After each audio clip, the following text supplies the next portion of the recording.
नमस्कार दोस्तों, जन मुद्दों की बात धर्मराज के साथ मेरे शो में आप सबका स्वागत है। आज बिहार से बहुत बड़ी दुर्घटना की खबर सामने आई है। बिहार के इंडिया गठबंधन दल के प्रमुख दलों में से एक वीआईपी विकासशील इंसान पार्टी के प्रमुख मुकेश साहनी के पिता की हत्या उनके पैतृक गांव में घर पर अपराधियों ने कर दी। निर्मम हत्या के बाद अभी तक कोई ठोस कार्रवाई की गई हो, अपराधी पकड़े गए हों, ऐसी कोई खबर सामने नहीं आई है। मुकेश साहनी के बारे में यह जान लेना ज़रूरी है कि बिहार की राजनीति में वर्तमान समय में जितने भी राजनेता बिहार की राजनीति में बड़ी राजनीति करने का सपना रखते हैं, अगर उनकी साफ सुथरी छवि की बात की जाए तो शायद ही कोई मुकेश साहनी के बराबर खड़ा हो सकेगा। मुकेश साहनी बिहार के अति पिछड़ी जाति यानी मल्लाह जाति से हैं। साहनी उनका टाइटल होता है और भी टाइटल होता है। और मुकेश साहनी बहुत ही कम उम्र में बिहार से निकलकर यानी बिहार छोड़कर मुंबई चले गए थे, जहां पर मुकेश साहनी ने अपने मेहनत, प्रतिभा, लगन के दम पर खुद को स्थापित किया। उन्होंने अपनी बॉलीवुड में एक पहचान बनाई, बड़े बड़े फिल्मों के सेट्स बनाए, उन्होंने पैसे कमाए और बिहार वापस आए, राजनीति करने लगे। मुकेश साहनी बिहार की राजनीति में उस वक्त लाइमलाइट में आ गए जब 2015 के विधानसभा चुनाव में भाजपा जीत के लिए बिहार में दर दर की ठोकरें खा रही थी। कोई भी राजनीतिक दल, महत्वपूर्ण घटक दल जिसके पास एक सामाजिक वोट बैंक भी हो, नहीं मिल रहा था। 2015 के विधानसभा चुनाव में बिहार की सबसे बड़ी दो पार्टी यानी राजद और जदयू साथ आ गई थी। साफ हो गया था कि भाजपा की बुरी हार होनी तय है। उसी वक्त अमित शाह के हेलीकॉप्टर में एक युवा नेता कई रैलियों में साथ देखा गया। जब मीडिया ने उनके बारे में खबरें चलानी शुरू की तब पता चला कि यह नेता बिहार के अति पिछड़े समाज से यानी मल्लाह जाति से ताल्लुक़ रखने वाले मुकेश साहनी हैं, जिन्होंने अपने मेहनत के दम पर, अपनी प्रतिभा के दम पर बहुत गरीबी से जूझते हुए, संघर्ष करते हुए मुंबई जैसे शहर में अपनी साख बनाई, अपनी ज़मीन तैयार की। उन्होंने पैसे कमाए, गरीबी से दो हाथ किया और बाद में बिहार में आकर विकासशील इंसान पार्टी बनाई। और उनकी पार्टी की सबसे बड़ी विशेषता है कि चूंकि मुकेश साहनी मल्लाह जाति से आते हैं, उन्होंने अब खुद को सन ऑफ मल्लाह के रूप में न केवल प्रचारित किया, अपने को उभारा, बल्कि उनकी रैली में एक अलग ही छवि तब उभर कर आई जब उनके सभी राजनीतिक कार्यक्रमों में, अभियानों में जो लोग आते हैं, उन्हें मछली भात खिलाया जाता है। बिहार में मछली को शुभ भी माना जाता है और पौष्टिक भी होता है। प्रोटीन के सोर्स के रूप में हम सभी जानते हैं कि मछली बड़ा ही फ़ायदा पहुंचाता है, शरीर के लिए सुपाच्य भी होता है, प्रोटीन का एक अच्छा स्रोत भी होता है। मुकेश साहनी ने न केवल अपने मेहनत से पैसे कमाए, सबसे बड़ी बात है कि उन्होंने एक जो बिहार जहां पर सामंती राजनीति का एक गढ़ रहा है, राजनीति का बहुत बड़ा हिस्सा सामंतों के कब्जे में रहा है, उस बिहार में मुकेश साहनी साफ सुथरी छवि होने के बावजूद खुद को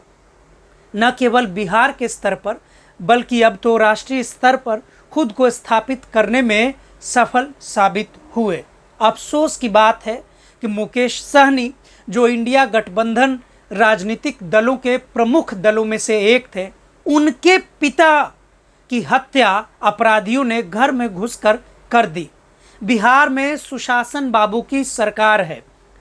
कभी भी नीतीश कुमार जब एक पार्टी से दूसरी पार्टी जाते हैं, यानी कि कभी वह भाजपा के साथ रहते हैं तो कभी आरजेडी के साथ यानी राजद के साथ चले जाते हैं। जब भाजपा में उनकी साख यानी नीतीश कुमार की पूछ कम हो जाती है, जब नीतीश कुमार को लगने लगता है कि अब भाजपा उन्हें निगल जाएगी, जो किसी भी राष्ट्रीय पार्टी का चरित्र मूलतः होता है, तो वह कूद कर राष्ट्रीय जनता दल के पास चले जाते हैं, उसके पाले में चले जाते हैं और खुद को सर्वमान्य नेता के रूप में स्थापित करके रखते हैं। लेकिन जब राष्ट्रीय जनता दल के साथ उन्हें लगता है कि लालू प्रसाद की छवि के सामने नीतीश कुमार की छवि छोटी पड़ने लगती है, हल्की पड़ने लगती है, तो वह वापस वहाँ से कूद कर भाजपा में चले आते हैं। और जब वह भाजपा में जाते हैं और कोई ठोस कारण नहीं बता पाते हैं, तो एक ही बात वह बार बार, यानी 2005 में मुख्यमंत्री बने नीतीश कुमार से जब पूछा जाता है कि आपने राष्ट्रीय जनता दल क्यों छोड़ा, आप राष्ट्रीय जनता दल का मुखालफत क्यों करते हैं, आप लालू प्रसाद यादव के इतनी बड़े आलोचक क्यों हैं, तो एक ही बात पिछले 15-20 साल से, अब तो 20 साल होने को आए, एक ही बात नीतीश कुमार कहते हैं कि आप भूल गए राष्ट्रीय जनता दल के नेतृत्व वाली सरकार में वह जंगल राज का ही हवाला देते हैं। बार बार नीतीश कुमार याद दिलाते हैं और पत्रकारों के सामने कहते हैं कि जान लीजिए, याद कर लीजिए वो दिन जब राजद की सरकार होती थी और गुंडे खुलेआम सड़कों पर घूमते थे और हिंसा का नंगा नाच होता था। याद कीजिए कि क्या कोई भी बिहार का व्यक्ति शाम के 6 बजे निर्भय होकर अपने घर से बाहर निकल सकता था? क्या कोई परिवार का सदस्य जो शाम को 6 से 7 बजे तक घर से बाहर हो और शाम तक घर न लौट पाए, तो क्या उसके घर के लोग चैन से सो पाते थे? नीतीश कुमार पिछले 2005 से लेकर आज तक, यानी करीब 18-19 वर्षों से एक ही बात दोहराते जा रहे हैं कि जंगल राज। अगर नीतीश कुमार से कोई भी बिहार के विकास की बात करता है, कहता है कि नीतीश कुमार जी, आपके शासन आने के बाद स्वास्थ्य की हालत खस्ता हो गई है, शिक्षा चौपट हो गई है, विश्वविद्यालय की स्थिति चरमरा गई है, बिहार में एक भी विश्वविद्यालय नहीं है जो कायदे से सुचारू रूप से विश्वविद्यालय कहे जाने योग्य है, तब नीतीश कुमार सिर्फ एक ही बात दोहराते हैं, कहते हैं कि जान लीजिए कि राजद से तो अच्छा ही है क्योंकि गुंडा राज नहीं है। लेकिन अब नीतीश कुमार, क्या इस बात पर अभी तक उन्होंने कोई बयान दिया है कि जब उनके ही सरकार में उनके ही चहेते नेता के रूप में कुछ वर्ष पहले मुकेश सहनी मंत्री पद की शपथ लिए थे, आज उन्हीं के पिता की निर्ममता से हत्या कर दी गई। आप सोच सकते हैं कि भले ही बिहार सरकार के सारे प्रशासन बड़े बड़े दावे कर रहे हैं कि 24 घंटे के भीतर अपराधी सलाखों के पीछे होंगे, लेकिन अब सलाखों के पीछे हों या बाहर हों, क्या फ़र्क पड़ता है जब बिहार में गुंडों का तांडव इस कदर हो रहा है कि आम तो आम, खास आदमी के परिवारजन जब सुरक्षित नहीं है। आप जीतन साहनी की अगर तस्वीर देखेंगे, यानी कि मुकेश सहनी के पिताजी जीतन साहनी जी, दिवंगत जीतन साहनी जी की तस्वीर देखेंगे, तब आपको यकीन करना मुश्किल हो जाएगा कि मुकेश सहनी जैसे बड़े कद के नेता, यानी कि बिहार में अभी जितने भी घटक दल हैं, राजनीतिक दल हैं, युवा नेता हैं, उनमें अगर किसी में बहुत क्षमता है, राजनीतिक क्षमता है, जो न किसी राजनीतिक परिवार के विरासत से आते हैं, न तो बाहुबली छवि के हैं, न तो किसी के एहसान पर हैं, बल्कि अपनी मेहनत से यहाँ तक पहुँचे। मुकेश सहनी के पिता सादगी से अपने गांव में रह रहे थे। ऐसा कौन व्यक्ति नहीं होगा जो गांव में जीतन साहनी जी को मुकेश सहनी के पिता के रूप में नहीं जानता होगा? ऐसा कौन व्यक्ति होगा जो जीतन साहनी की हत्या के बारे में सोचेगा? क्या यह हत्या राजनीतिक है? क्या यह हत्या सामान्य आपराधिक है? हमें नहीं भूलना चाहिए कि मुकेश सहनी अति पिछड़े समाज से, यानी मल्लाह जाति से आते हैं। अति पिछड़ों की हालत कई मायनों में बिहार में बहुत ही खराब है। खराब इस कदर है कि जब कहीं भी नौकरी की बात आती है तो अति पिछड़ों की सीट की हकमारी होती है। गलती से भी अगर एक सीट अति पिछड़ों की अधिक निकल आती है बैकलॉग वैकेंसी में, तो बिहार के पूरे समाज के लोग अति पिछड़ों की सीट के खिलाफ मुकदमा कर देते हैं। बिहार में प्रोफेसर की बहाली अभी तक जो 2020 में निकली है पूरी नहीं हो पाई है, क्योंकि कुछ सीटें कुछ विषयों में अति पिछड़ों के लिए अधिक बैकलॉग में निकल कर आ गई थी। लेकिन अति पिछड़ों के सीटों को देखकर बहुत सारे लोगों को नागवार गुजरा और उन्होंने कोर्ट में मुकदमा दायर कर दिया। मुकदमे के बाद कई साल से यह वैकेंसी फंसी हुई है। अति पिछड़ों की हालत ऐसी है कि कम से कम SC ST के लिए तो SC ST prevention of atrocities act बना हुआ है, लेकिन अति पिछड़ों को तो दिन दहाड़े मारा पीटा जाता है, उनकी हत्या कर दी जाती है, लेकिन उनकी सूद लेने वाला कोई भी नहीं है। इससे बड़ा सबूत और क्या हो सकता है कि मुकेश साहनी जैसा नेता, जिनकी छवि बिल्कुल भी न किसी गुंडा नेता के रूप में रही है, न बाहुबली नेता के रूप में रही है, न कोई दमदार व्यापारिक नेता के रूप में रही है, बल्कि शुद्ध रूप से एक सामाजिक राजनीतिक छवि वाले नेता के युवा नेता के रूप में रही है। ऐसे नेता के पिता की हत्या आखिर किस परिस्थिति में की जा सकती है? जहां अति पिछड़ों नेतृत्व पर हमले की बात आती है तो हमें याद रखना चाहिए कि यह वही बिहार है जहां पर पहली बार अति पिछड़ा नेता जननायक कर्पूरी ठाकुर जी जब मुख्यमंत्री बने थे और उनके पिताजी गांव में ही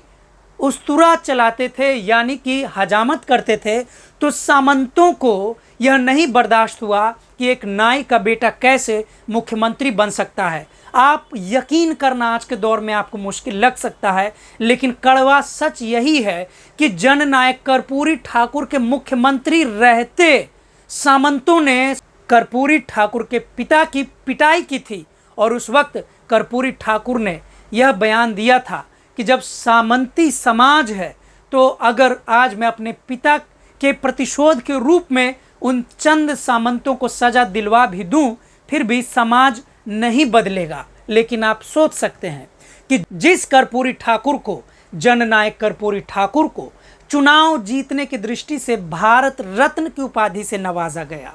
जब यह राजनीति की गई कि अति पिछड़ों को अब इग्नोर नहीं किया जा सकता है, ऐसे में एक शरीफ अति पिछड़ा नेता मुकेश साहनी के पिता की हत्या हो जाना बहुत ही न केवल शर्मनाक है बल्कि खतरे की घंटी है कि कैसे बिहार का सबसे बड़ा मजलूम समाज कैसे सामाजिक, राजनीतिक, आर्थिक मोर्चे पर लड़ाई कर रहा है और अपने जीवन मौत से जूझ रहा है। आज मुकेश साहनी जैसे युवा नेता के पिता की हत्या, जीतन साहनी की हत्या इस बात का सबूत है कि बिहार आज भी सामंतवाद से बाहर नहीं निकल पाया है। अपराधी कब तक